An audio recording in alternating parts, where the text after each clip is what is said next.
नमस्कार जी, मैं शांतनु भाट आपके समक्ष एक बहुत ही महत्वपूर्ण मुद्दा जो है वो रखना चाह रहा हूँ।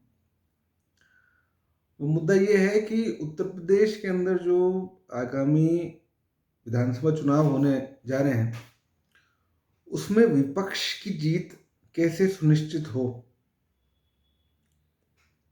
मैंने इस संदर्भ में जो है वो बहुजन समाज को जून के अंदर भी और अगस्त के अंदर भी पिछले साल की एक खुला पत्र लिखा था कि हमारे लिए चुनाव जीतना क्यों आवश्यक है, विपक्ष की सरकार वहां पे स्थापित करना क्यों आवश्यक है।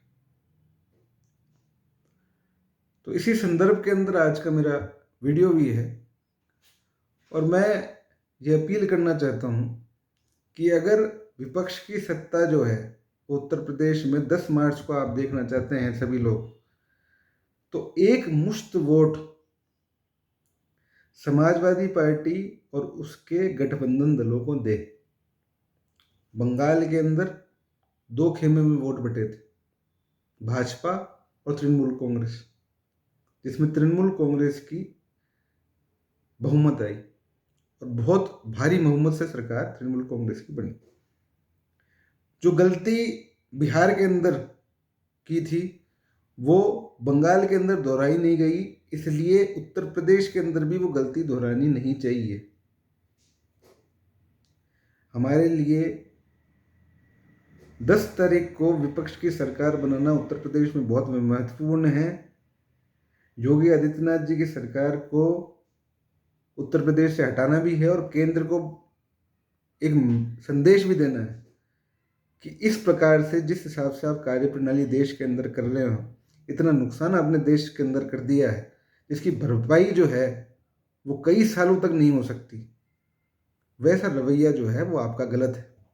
ये संदेश हमको सिर्फ 5 साल के अंदर एक मौका मिलता है।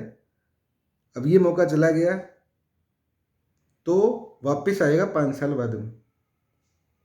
लोकसभा के अंदर भी ये मौका नहीं मिलेगा आपको 2024 के अंदर, क्योंकि उत्तर प्रदेश का चुनाव इतना महत्वपूर्ण होता है कि वो सत्ता की चाबी होती है 2024 की। उत्तर प्रदेश के अंदर जो जीतता है वही 2024 के अंदर दिल्ली की सत्ता के अंदर आता है।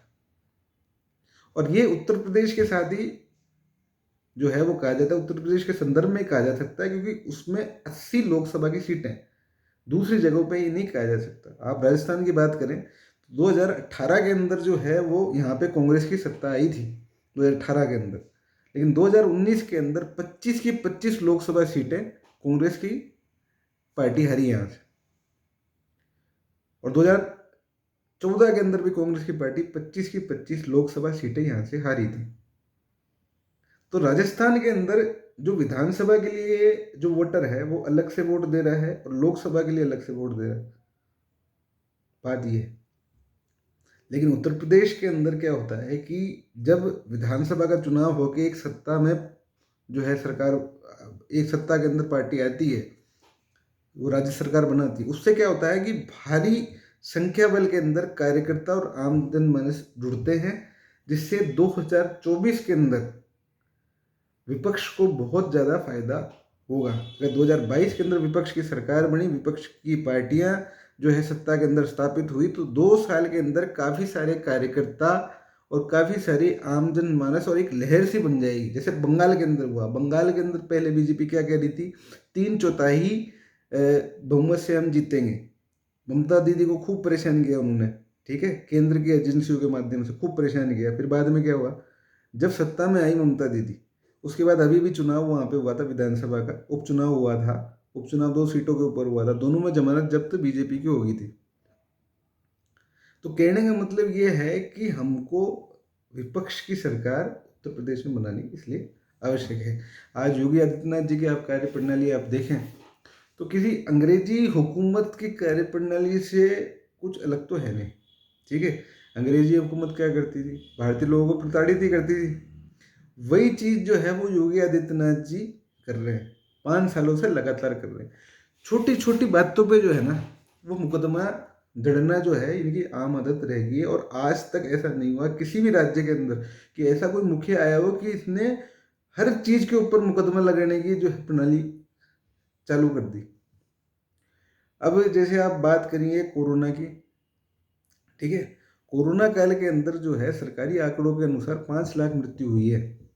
ये सिर्फ सरकारी आंकड़े हैं, तो असल के अंदर 5-6 गुना ज़्यादा मृत्यु हुई है। तो जब लोगों की ऐसे मौतें हो रही थी तो उनके परिजन परेशान होके लिखने लगे सोशल मीडिया के ऊपर कि भाई हमको ना ऑक्सीजन मिल रहा है ना रेमडेसिविर मिल रही है, आपने क्या जो है वो कर रखा है यहाँ पे। तो योगी आदित्यनाथ जी उनके खिलाफ भी मुकदमा चढ़ने लग गए। फिर उसके बाद में सुप्रीम कोर्ट को बीच में हस्तक्षेप करना गया कि भैया अगर कोई ऐसी चीज लिख रहा है बोल रहा है तो उसका लोकतांत्रिक अधिकार है, वो संवैधानिक अधिकार को अपने जो एक्सरसाइज कर रहा है, तो आपको क्या परेशानी हो रही है। आपकी पुलिस जो है उसके ऊपर मुकदमा दर्ज करके जो है वो उसको आप जो अरेस्ट नहीं कर सकते। ये चीज़ सुप्रीम कोर्ट को इंटरफेयर करना पड़ गया था। तो उन्होंने एक ही चीज़ सीखी है 5 साल के अंदर, मैं उनकी कार्यप्रणाली को देख रहा था, उन्होंने एक ही चीज़ करी है कि मेरा टेरर कैसे क्रिएट हो, कि लोगों में कैसे टेरर क्रिएट हो कि मेरे खिलाफ कोई बोल ही ना पाए, मेरी कार्यप्रणाली जो है सरकार की उसके खिलाफ कोई बोल ही ना पाए, कि जैसे ही कोई बोलेगा मुकदमा जड़ दूंगा। तो ये दो प्रमुख बिंदु है जिसके कारण मैं ऐसा मानता हूं कि 10 तारीख को विपक्ष की सरकार स्थापित उत्तर प्रदेश में होना बहुत जरूरी है। पहली चीज ये कि उत्तर प्रदेश सत्ता की चाबी है 2024 की, और दूसरी चीज ये कि योगी आदित्यनाथ जी की जो कार्यप्रणाली रही है वो राज्य के किसी भी देश के किसी भी राज्य के किसी भी मुख्यमंत्री की नहीं रही, कि हर छोटी चीज पे इन्होंने मुकदमा जड़ा है इनकी कार्यप्रणाली के अंदर। और गृह मंत्री जो दिल्ली में बैठे हैं उनकी कार्यप्रणाली में कोई अंतर नहीं है। अमित शाह जी की भी यही कार्यप्रणाली रही है कि कैसे विपक्षियों के खिलाफ जो है वो ईडी, सीबीआई, इनकम टैक्स इनका इस्तेमाल किया जाए, कैसे विरोधियों के खिलाफ। दोनों की कार्यप्रणाली सेम है और दोनों की कार्यप्रणाली को मैं सही नहीं मानता। अब बात अपन करते हैं कि मुद्दों की।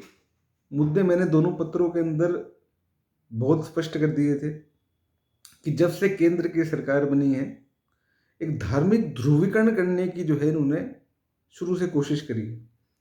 भले आप ट्रिपल तलाक का कानून लो, जब वो आया, अब वो ट्रिपल तलाक का कानून भी ऐसे सरकार के मुखिया ने इंट्रोड्यूस किया है, केंद्र सरकार के मुखिया ने, जिसने अपनी धर्मपत्नी को जो है वो 40 साल से छोड़ा हुआ है। तो वो ऐसा व्यक्ति जिसने अपनी धर्मपत्नी को 40 साल से बिना तलाक दिए छोड़ा है। अरे आम गांव अपने मतलब नॉर्मल जो कॉमन आदमी है गांव के अंदर रहते हैं, तो ऐसा हो सकता है क्या कि कोई पत्नी को 2-3 महीने से भी ज़्यादा जो है वो पीयर के अंदर छोड़ सकता है, छोड़ देता है, समाज के बैठ देती है कि भाई क्या प्रॉब्लम है, आपस में मिल के जो है डिस्प्यूट सेटल कर देते हैं, समाज वाले अपने आप आ जाते हैं आगे। 40 साल तक धर्मपत्नी को घर नहीं लाए मोदी जी, और वो कहते हैं कि नहीं साहब मैं मुस्लिम महिलाओं को अधिकार दिलाऊंगा। ठीक है, तो मैं ये कहता हूँ कि ये कानून अधिकार दिलाने का नहीं था, ये कानून था धार्मिक ध्रुवीकरण करने का, एक नफरत की भावना जो है वो मुस्लिम समाज के प्रति जो है वो फैलाने का था। और आज की तारीख के अंदर ये तब से ये चालू है 2019 के अंदर, 2014 से इनका प्रोग्राम चल रहा था, तो इन्होंने 2019 के अंदर ज़्यादा स्पीड बढ़ा दी, और आज की तारीख के अंदर chief justice of India Ramana साहब जो है, रमन्ना साहब को ये कहना पड़ा है कि देश के अंदर जो है ये वातावरण खराब चल रहा है। ये जो है धार्मिक द्वेष के जो डिबेट्स आप चला रहे हो टीवी चैनल्स के अंदर, ये देश को बर्बाद कर सकते हैं।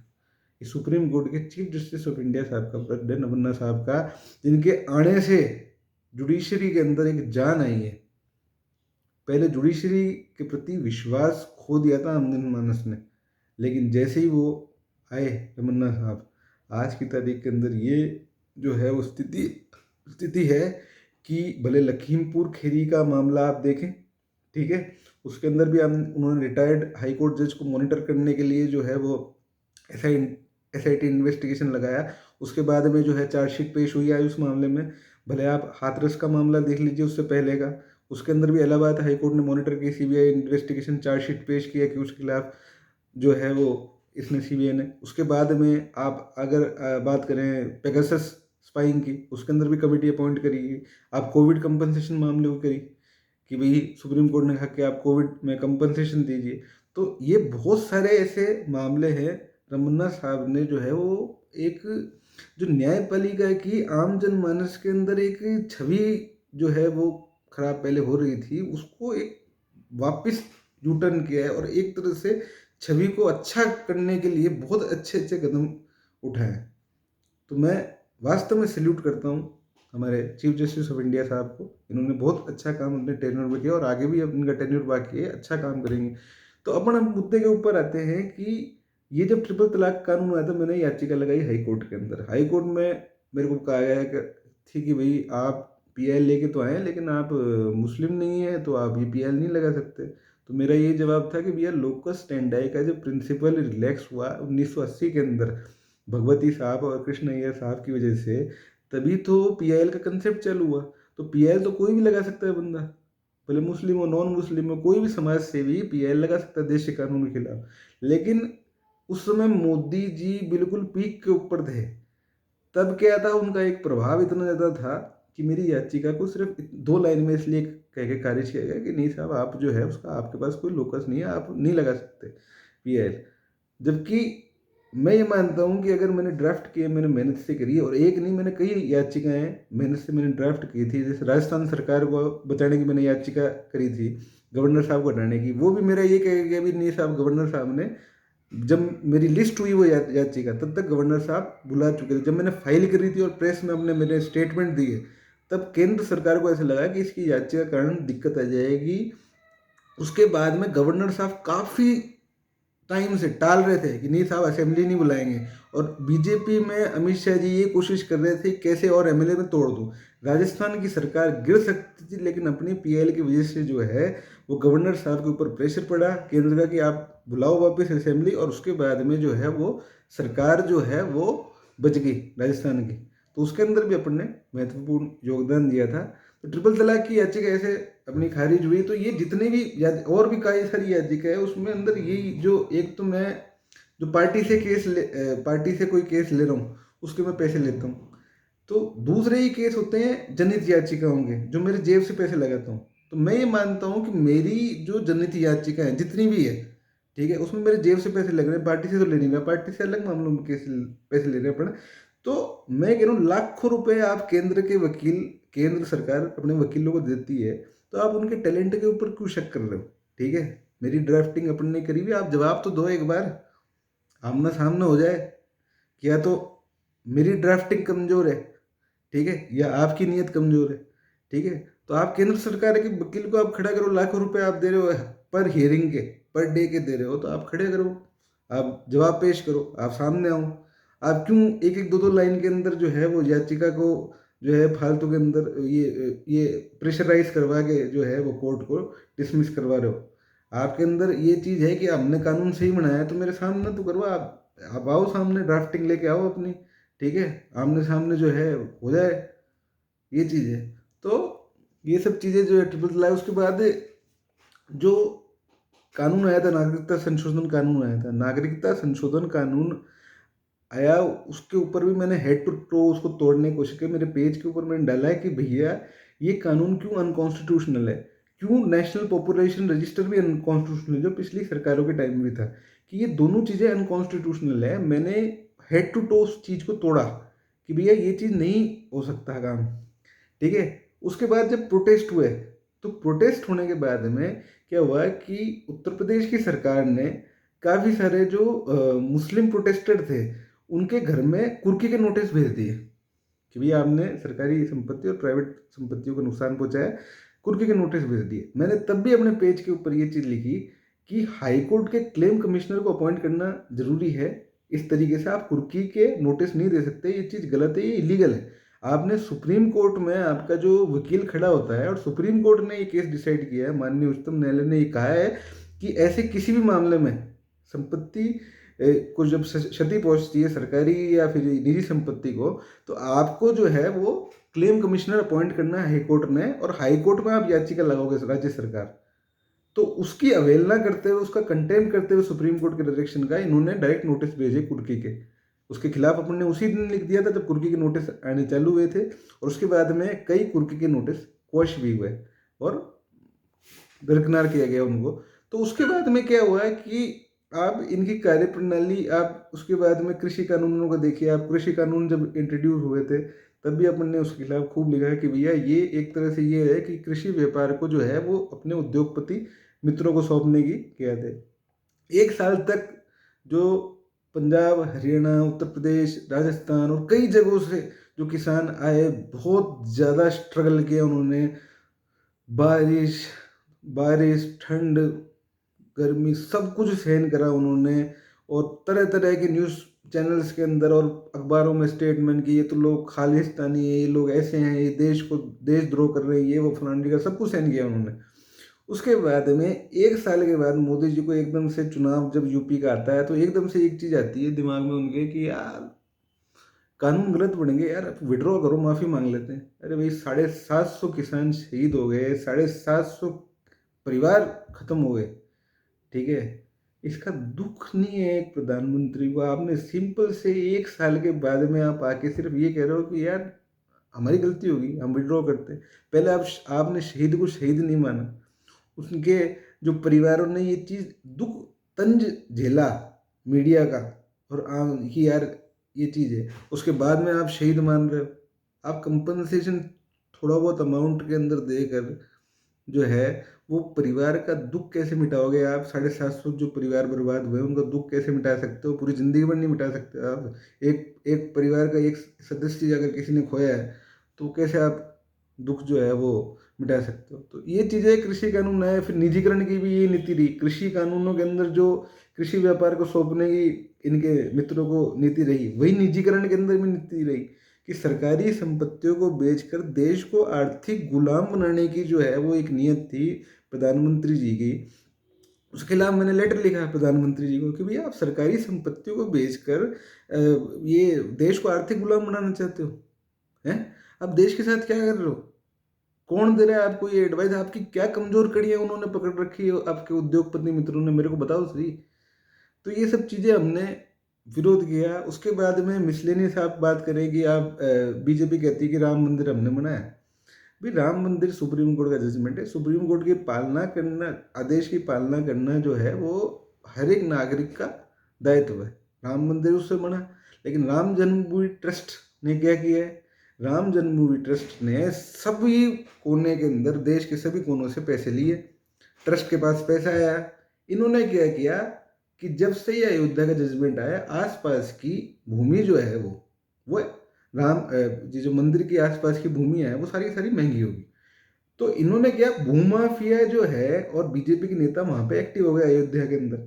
इन्होंने देखा कि नहीं साहब, जजमेंट आ गया, इनके पास पैसा है, ट्रस्ट के पास, इनको आसपास की भूमियां खरीदनी है कि भाई इनको मंदिर के आसपास की भूमियां खरीदनी है। तो इन्होंने क्या किया, आपसरी के अंदर मिलके ट्रस्ट वालों ने और ये भूमाफियाओं ने और भाजपा नेताओं ने इतने पैसे कमा लिए कि इनकी 7 पुश्तें सेट हो गई वहां पे अयोध्या के अंदर। ट्रस्ट ने ये धांधली करी। इसके संदर्भ के अंदर भी अपने चीफ जस्टिस ऑफ इंडिया साहब को ये लेटर लिखा कि आप एक कमेटी अपॉइंट करिए ताकि इसकी जांच हो सके। जो धांधली हो रही है, भूमि जो है आप खरीद रहे हैं ये ट्रस्ट वाले, ये पब्लिक ट्रस्ट है, ये प्राइवेट ट्रस्ट नहीं है। इसमें जनता का पैसा लगा है, करोड़ों जनता का पैसा लगा है, करोड़ों करोड़ों श्रद्धालुओं का पैसा लगा है। आप इसकी जांच एक कमेटी से कराएं और आगे जो है ये ट्रस्ट कोई भी जमीन खरीदे उसके लिए भी एक समिति बनाए, वो समिति से परमिशन ले ट्रस्ट। ये पब्लिक ट्रस्ट है, प्राइवेट ट्रस्ट नहीं है। इनका घर का पैसा थोड़ी ना है, पूरी जनता ने पैसा दिया है इनको। तो ये ट्रस्ट की मामला था। फिर अरुण वाल्मीकि की हत्या हुई पुलिस हिरासत के अंदर, ठीक है। हाथरस में इन्होंने क्या किया था, पुलिस ये अरुण वाल्मीकि के केस के अंदर भी अपन ने याचिका भेजी सुप्रीम कोर्ट को। सुप्रीम कोर्ट को लिख के भेजा कि आप इसको पीआईएल के तौर पर रजिस्टर करिए। और ये इसके अंदर पुलिस वाले जो उत्तर प्रदेश की इनकी कार्यप्रणाली ये 5 साल के अंदर होगी कि डायरी के अंदर एंट्री नहीं लिख रहे। ये कोई भी गिरफ्तारी कर रहे हैं डायरी के अंदर एंट्री नहीं कर रहे, और डायरी के अंदर एंट्री नहीं कर रहे तो रिकॉर्ड ही नहीं उसका कि थाने के अंदर कैद है आदमी या फिर बाहर है। तो इसलिए ना तो मजिस्ट्रेट के सामने पेश करना पड़ता, ना कुछ और जो है वो फॉर्मेलिटीज इनको करनी पड़ती है जो सीआरपीसी के अंदर मैंडेट है। तो ये चीज़ भी जो है समस्या दी। तो अरुण वाल्मीकि के केस के अंदर अपन ने लिखा माननीय उच्चतम न्यायालय को कि भाई इस संदर्भ के अंदर भी जो है डायरेक्शंस दिए जाए उत्तर प्रदेश की पुलिस को और उत्तर प्रदेश की सरकार को। ठीक, फिर उसके बाद में ये आप हाथ